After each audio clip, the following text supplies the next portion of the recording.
de certa forma, porque agora eu vou receber aqui no estúdio a Marília Ribeiro, nossa repórter, que geralmente está na rua, mas às sextas-feiras ela vem aqui para o estúdio para me fazer companhia e para a gente fazer um resumão da semana. Mas antes mesmo do resumão da semana, ô Marília, a gente tem entrevista hoje, né? Muito bom dia. Bom dia, Nath, para você, a todos que estão nos acompanhando aqui. Finalmente sexta-feira, né? A gente vem trabalhando nessa toada. Muito feliz de estar aqui com você. Vamos lá, né? Vamos lá. Quem que a gente vai entrevistar hoje, Marília? Hoje nós vamos entrevistar o deputado federal Duarte Júnior, que é vice-presidente da CPMI do INSS. E como você disse, né, Nath, está tendo aí uma ligação de fato, né, da CPMI do INSS com a questão envolvendo o Banco Master, isso por conta dos consignados de aposentados e pensionistas, que também entrou aí no alvo daquela operação feita pela Polícia Federal e Controladoria Geral da União em abril do ano passado. Então, as histórias elas estão se misturando e a gente vai receber Duarte Júnior porque a CPMI volta, né, retoma os seus trabalhos em fevereiro, assim como todo o Legislativo e também o Judiciário, mas a gente está vendo já parlamentares chegando aqui em Brasília, porque existe a previsão aí que na próxima semana, dia 28, vamos ter uma reunião de líderes da Câmara dos Deputados, vamos saber o que eles vão discutir, quais serão aí as medidas tomadas pela CPMI envolvendo o Banco Master e também outros assuntos, Nath. Perfeito, então vamos dar bom dia a ele. Deputado, muito bom dia, deputado Duarte Júnior, do PSB do Maranhão, vice-presidente da CPMI do INSS. A gente já conversou com o senhor, né, em diversos momentos da CPI. Ela vem aí a partir do segundo semestre de 2025, trouxe diversos depoimentos importantes de pessoas bastante importantes para o caso, né, da fraude do INSS, da farra do INSS, revelada pelo portal Metrópolis, quando ninguém da imprensa falava sobre isso, lá no finalzinho de 2023. A gente, inclusive, tem sido bastante mencionado pelos parlamentares durante a CPMI. E agora, assim como a Marília falou, deputado, a gente pode ter a presença de uma figura que tem sido muito falada a partir do caso de um banco, né, do Banco Master. Queria que o senhor falasse, então, já abrisse a entrevista, falando sobre a possível presença do Daniel Vorcaro na CPMI do INSS e explicasse para a gente o porquê da importância dele ir. Bom dia. Bom dia, é um prazer falar mais uma vez com Metrópolis. Quero, como fiz da última vez, parabenizar pela iniciativa de vocês, pelo protagonismo, porque as principais notícias que deram ensejo ao avanço das investigações, não só pela Polícia Federal, mas o início da CPMI, foi noticiada pelo canal Metrópolis. Inclusive, além do protagonismo da sorte, porque assim que foi confirmada a minha participação na CPMI como membro titular, eu dei a entrevista para vocês na manhã e na tarde desse mesmo dia acabou iniciando espontaneamente uma articulação para que eu assumisse a vice-presidência da CPMI em razão dessa independência, dessa isenção, desse equilíbrio entre extrema-direita e extrema-esquerda, que a gente não pode permitir que prejudique as investigações. A CPMI do INSS ela se torna, a cada dia que passa, a principal chave de acesso à sanção, à punição daqueles que cometeram crimes, não só no que diz respeito à fraude do INSS, mas também no que diz respeito a essa crise, a essa organização criminosa dentro do Banco Master. Eu digo isso por uma questão de praticidade. Nós já temos assinaturas suficientes para abrir uma nova CPI ou uma nova CPMI do Banco Master, só que a gente sabe que existe uma articulação política contrária. A verdade é essa. Existe uma articulação política contrária ao avanço das investigações, porque a gente sabe que com o avanço das investigações a gente vai atingir membros do Poder Judiciário, a gente vai atingir deputados, vai atingir senadores. Então existe, claro, ali um time que tem força, que trabalha diuturnamente para fazer com que essa CPMI ela não saia. No entanto, nós conseguimos avançar com a CPMI do INSS, com bons resultados. A exemplo, já conseguimos a restituição de mais de 3,1 bilhão de reais aos aposentados, pensionistas, aqueles que tiveram descontos indevidos. Já conseguimos a prisão de pouco mais de 20 sujeitos que atuaram direta e indiretamente no rombo do INSS. E na CPMI, no escopo e do plano de trabalho apresentado pela relator e aprovado por unanimidade, tem essa segunda fase que se inicia agora da CPMI do INSS, que atinge diretamente as instituições financeiras. Então, tecnicamente, existe sim um caminho muito confortável para a convocação não só do Daniel Vorcaro, mas também de outros banqueiros, de outros agentes que estão dentro das instituições financeiras, que, claro, a gente não pode permitir que um erro administrativo se confunda com a prática criminosa que essa, claro, deve ser sancionada com todo o rigor previsto em lei. Marília.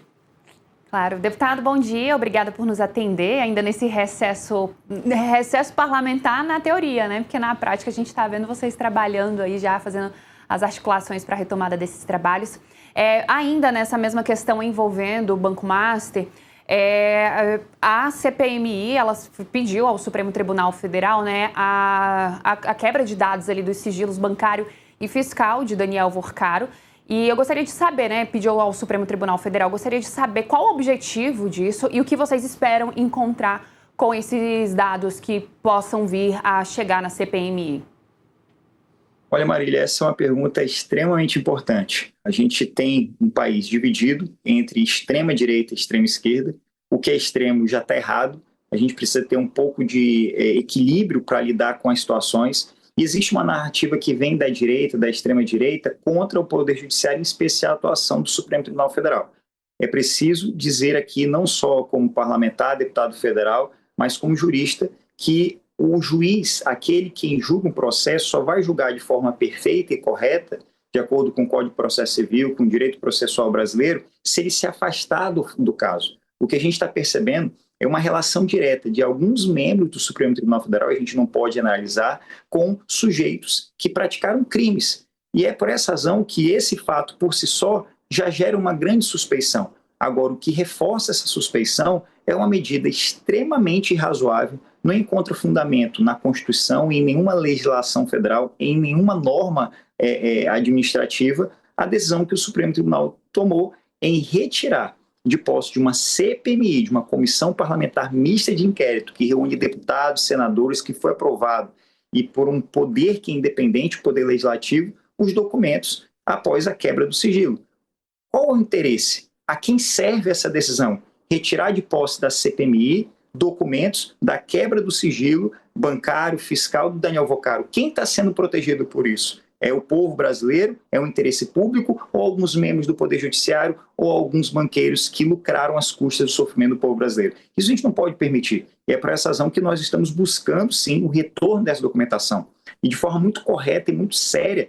Eu tenho atuado nessa CPMI, tenho conversado com o presidente, com o relator, dado a minha opinião como advogado, como jurista, explicado um pouco daquilo que nós devemos e podemos fazer, porque não adianta também ir com muita sede ao pote. Eu disse na CPMI aqui, repito, um ditado popular: quem quer pegar galinha não grita show. Então, a gente precisa ter o equilíbrio adequado para poder fazer as coisas na hora certa. Por exemplo, aqui eu faço questão de destacar a convocação do deputado estadual Edson Araújo, aqui do estado do Maranhão. Iria ser convocado e ouvido no final do ano passado. E eu dei a sugestão para que ele fosse ouvido tão somente agora, no início desse ano 2026, por uma razão clara. A gente precisa primeiro receber a documentação. E ao receber a documentação, nós percebemos que só no ano de 2025, durante 6 meses do ano passado, de 2025, ele recebeu mais de 18 milhões de reais. Só no ano de 2024, no mês de junho de 2024, ele recebeu mais de 54,9 milhões de reais. Ou seja, é muito dinheiro que não tem uma justificativa técnica plausível, não há uma atividade empresarial que justifique esse repasse de recursos. Existe, claro, então, somente a presença de um parlamentar que recebe por mês pouco mais de 20 mil reais, que não tem um orçamento que condiza com as suas movimentações financeiras bancárias, que ocupa a presidência de um sindicato no estado do Maranhão, a vice-presidência de uma federação nacional, e que, após essa federação realizar descontos ilegais indevidos na conta de aposentados, pensionistas, pescadores e pessoas com deficiência, esse recurso saiu da conta da federação e foi para a conta dele. Então, imagina se a gente tivesse ouvido há 2 meses atrás. Não ia adiantar de nada. Agora, ouvi-lo, nesse momento, com as provas robustas, faz todo sentido. Por isso que nós estamos pedindo ao Supremo que devolva a documentação à CPMI, que a gente possa analisar, doa a quem doer. Deputado, Edson Araújo, né, a gente é bom lembrar, né, que o senhor, durante a CPMI no ano passado, finalzinho do ano, o senhor acabou falando, né, que recebeu ameaças dele. Em seguida, a gente também teve a operação da Polícia Federal envolvendo essa questão dos descontos indevidos dos aposentados e pensionistas do INSS. Aqui em Brasília, a gente teve busca e apreensão na casa do senador Everton Rocha, e no Maranhão a gente também teve essa busca e apreensão com Edson Araújo. Nessa CPMI, né, qual a importância de ouvir Edson Araújo, sendo que ele faz parte aí de uma das entidades que está sendo investigada pela Polícia Federal por conta desses descontos que foram feitos? E qual a importância também, né, da gente ter esse desvendamento acontecer, porque a gente está ouvindo, né, e vendo parlamentares sendo investigados, que é um dos temores também em relação ao Banco Master, que comece, de fato, ter essa investigação, que tenha essa comissão aberta em funcionamento e se chegue a parlamentares. Qual a importância disso, né, de fato, né, esclarecer todos os fatos e se tiver parlamentar envolvido, seja deputado, seja senador, presidente de partido, dentro do executivo, qual a importância de se chegar a essas pessoas? É uma importância que vai além daquilo que talvez os olhos possam alcançar. A gente vive um momento de crise moral, crise política, onde as pessoas olham para um político, não importa de qual partido, de qual estado, não importa se é homem, se é mulher, não importa quem seja, olha para um político e não confia naquilo que ele fala. É uma crise de consciência, mas não há uma crise efetiva no que diz respeito à atuação que precisa ser modificada. Então, a atuação ela precisa ser firme, para exatamente fazer aquilo que a Bíblia nos ensina, separar o joio do trigo. Há gente boa, existem pessoas boas, existem pessoas ruins em tudo que é lugar. E na política a gente precisa, de fato, passar esse pente fino para poder garantir que aqueles que querem ficar ricos, aqueles que querem ter benefícios, que eles busquem uma atividade empresarial e que lucrem com a sua atividade empresarial de forma justa. Mas quem está na política não tem como ficar rico. Quem está na política para servir o interesse público. Então é fundamental, até para que a gente possa resgatar a confiança das pessoas nos políticos e na política, a gente precisa, de fato, fazer com que essas investigações avancem para exatamente diferenciar aquele bom político, que é um bom servidor público, e aquele que utiliza o poder para roubar, para destruir, para poder aumentar os seus privilégios. Vou te pedir uns segundinhos para ler uma matéria que depois vai render uma pergunta ao senhor, que é uma matéria da coluna da Mirelle Pinheiro sobre a nova operação da Polícia Federal que mira, sim, o Banco Master, mas o alvo principal da operação Barco de Papel é a Rio Previdência. E aí tem tudo a ver com o INSS, a gente já vai falar sobre isso com o deputado. Mas olha só, aplicações de quase R$1 bilhão. Entenda a relação do Rio Previdência com o Banco Master. Informações que chegam de análise agora para você saber exatamente o que está ligando a Rio Previdência com o Banco Master e a importância de ficar atento a essa nova operação da Polícia Federal. Não é uma nova fase da Operação Compliance Zero, que sim, o foco é todo o Banco Master, mas é uma outra operação que tem o Banco Master como pano de fundo, como ali o fundo da investigação. Mas o foco dessa operação de hoje é a Rio Previdência e os mandados de busca e apreensão sem mandado de prisão.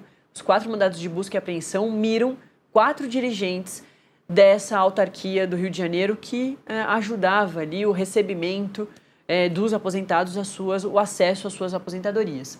As operações teriam exposto o patrimônio da autarquia responsável pelo pagamento das aposentadorias e pensões lá no Rio de Janeiro de 235 mil aposentados.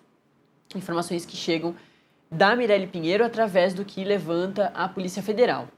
A Polícia Federal deflagrou nesta sexta-feira a Operação Barco de Papel, que investiga 9 operações financeiras realizadas entre novembro de 2023 e julho de 2024 e que resultaram na aplicação de aproximadamente 970 milhões de reais de recursos do Rio Previdência em letras financeiras emitidas por um banco privado. Adivinha qual banco? O Banco Master. Diretores são alvo dessa operação. Aí a Mirelle já te diz qual é essa relação entre o Banco Master e o Rio Previdência. Segundo a PF, as operações teriam exposto o patrimônio da autarquia responsável pelo pagamento de aposentadorias e pensões de 235 mil servidores inativos do estado do Rio de Janeiro a riscos elevados e incompatíveis com a finalidade previdenciária do fundo. Praticamente o que a Mirelle tem trazido aqui para a gente é como se utilizassem aquele dinheiro dos aposentados, que era para as aposentadorias, em aplicações completamente incompatíveis com o que aquele dinheiro para que aquele dinheiro deveria ser usado. Nessa fase da investigação, os policiais cumprem 4 mandados de busca e apreensão no Rio de Janeiro, expedidos pela 6ª Vara Federal Criminal. Aí, para a gente continuar mais um pouquinho nessa matéria da Mirelle Pinheiro, ela diz para a gente o que está em investigação.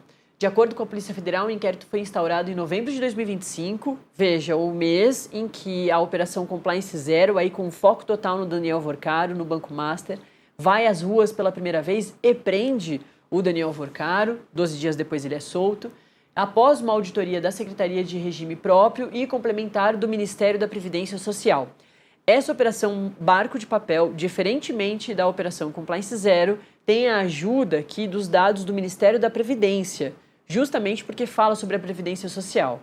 A Compliance Zero tem a ajuda, a Polícia Federal tem a ajuda da Controladoria Geral da União, da Receita Federal, justamente para conseguir, e também de dados do Banco Central, porque tem um foco a um banco particular, que fazia negócios com bancos públicos, como é o caso aí do Banco de Brasília, que esteve investigado na primeira fase da Operação Compliance Zero. Voltando, então, para o nosso entrevistado, o deputado Duarte Júnior, que é vice-presidente da CPMI e do INSS, que abriu a entrevista falando da importância de se chamar o Daniel Vorcaro.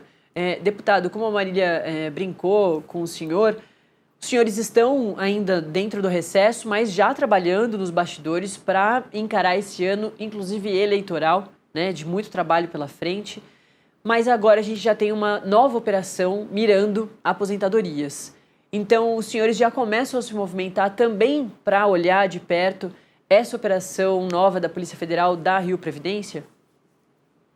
Com toda certeza. E é até bom falar desse ano, que é um ano eleitoral, um ano um pouquinho mais curto em razão do pleito eleitoral das eleições, que se dependesse, pelo menos assim, da minha vontade, eu gostaria que a CPMI concluísse logo, a gente pudesse encaminhar as provas, os documentos para sancionar aqueles que cometeram erros, para devolução imediata dos valores daqueles que foram roubados, mas claro que é bem melhor, porque eu estaria no Estado, a gente estaria fazendo as visitas nas ruas, na base eleitoral, que carece muito da nossa atenção para acompanhar a fiscalização e execução correta das emendas, para que o eleitor sinta de perto a presença do parlamentar. A presença na CPMI exige a nossa presença em Brasília de segunda até quinta-feira.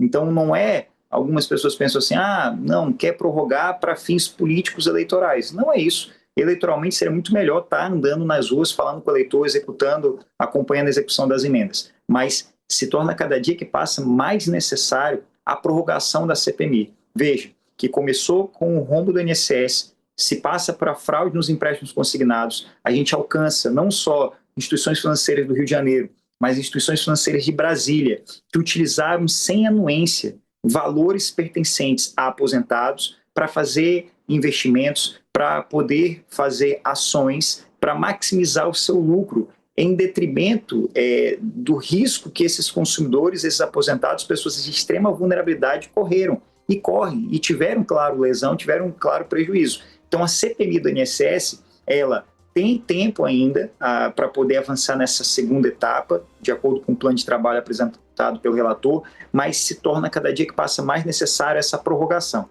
Inclusive a prorrogação, o aumento de tempo para investigação, já temos assinaturas suficientes e é algo muito mais prático e efetivo do que o início de uma nova CPMI com eleição de presidente, vice-presidente, escolha de membros. A CPMI já está ali formada, com membros definidos, claro que uma hora ou outra pode haver uma modificação, mas a gente já está muito próximo de alcançar um resultado definitivo para fazer com que essa história seja passada a limpo. A gente não está falando de uma investigação qualquer, a gente está falando de uma investigação que atinge membros do judiciário, de todas as esferas, primeiro e segundo grau, Supremas Cortes, Tribunais Superiores. A gente está falando de banqueiros, a gente está falando de bancário, a gente está falando de banqueiro, presidentes de instituições financeiras poderosas que utilizam todo esse poder que tem para poder impedir que a justiça, que a lei lhe alcance. Então, é fundamental realmente avançar com a prorrogação da CPMI e que a gente possa chegar nessas instituições financeiras para, de fato, alcançar todas essas provas, esse conjunto probatório que eu não tenho dúvidas que vai culminar na sanção, na prisão de todos esses que aqui já estão sendo citados. Deputado, eu queria saber do senhor se a CPMI do INSS ela já retoma as atividades nessa primeira semana de fevereiro, né, no dia 2, quando termina o recesso legislativo e que o senhor traga novidades para a gente, se nós já temos nomes que devem ser ouvidos já nessa primeira semana, quais requerimentos devem ser colocados ali para poderem ser votados e quais o senhor acredita que devem prosperar. Conversei ontem com o presidente, o senador Carlos Viana. Ele, durante esse período, passou por um procedimento cirúrgico, tratando do diagnóstico do câncer que ele recebeu pouco antes do início do recesso. Graças a Deus está tudo bem, está em uma ótima recuperação, graças a Deus. E ele me confirmou o alinhamento para que a gente inicie os trabalhos agora já, no dia 5 de fevereiro, ou seja, a primeira quinta-feira do mês de fevereiro, antes do início do Carnaval, já para aprovação de alguns requerimentos, escolha da data das oitivas e, como disse, agora reafirmo, nós vamos agora nessa segunda etapa focar diretamente nas instituições financeiras, no que diz respeito aos empréstimos consignados e também essa fraude realizada aí nesse primeiro momento por parte do Banco Master. E se reforça, claro, a vontade, a necessidade, não só a vontade, mas a necessidade, sobretudo, de oitiva do Daniel Vocaro. Muito bom. O deputado falou ali um pouquinho por cima, acho que é bom da gente confirmar agora no finalzinho, deputado, que na visão do senhor, então, ao invés de criar uma CPI do Banco Master, é melhor manter o assunto, trazer o assunto com força para dentro da CPI do INSS, já que o Banco Master tem aí uma grande investigação sendo feita em relação aos aposentados. É isso? Com toda certeza, a CPMI do INSS tem um plano de trabalho aprovado por unanimidade por todos os membros. E nesse plano de trabalho, a segunda fase, já prevista há muito tempo na CPMI, é a investigação das instituições financeiras no que diz respeito principalmente aos empréstimos consignados. O Banco Master também atuou realizando empréstimos consignados sem a concordância, sem anuência, sem que o consumidor sequer soubesse. E para além dessas fraudes realizadas pelos empréstimos consignados, nós temos total condição, como o Banco Master faz parte desse escopo de investigação, de avançar na investigação e buscar informações no que diz respeito a essas outras fraudes que também atingiram aposentados, pensionistas, que também se utilizaram da estrutura do governo federal, do Ministério da Previdência, do próprio INSS. Ou seja, se há uma ligação técnica e jurídica, se há uma aprovação de um plano de trabalho e a previsão desse plano de trabalho, nós temos juridicamente total condição de avançar na investigação. É muito mais prático do que torcer para que o Alcolumbre ou para que o Hugo Mota acorde motivado num dia inspirado e decida instalar a CPMI. Essa CPMI já está instalada, então não depende mais de presidente da Câmara ou do Senado. Depende tão somente dos membros reunirem as suas vontades, os seus interesses, aprovarem os requerimentos e fazer com que aqueles que forem convocados compareçam e falem em prol do interesse público e da melhor qualidade de vida do povo brasileiro. Muito obrigada, viu, o deputado federal Duarte Júnior, que é vice-presidente da CPMI do INSS. Agradecer também a Marília, que conseguiu essa entrevista. Obrigada, viu? Que é isso. Nós que agradecemos. Obrigada, deputado. A gente se encontra lá na Câmara dos Deputados. Eu que agradeço. Bom dia a todos aí. Bom trabalho.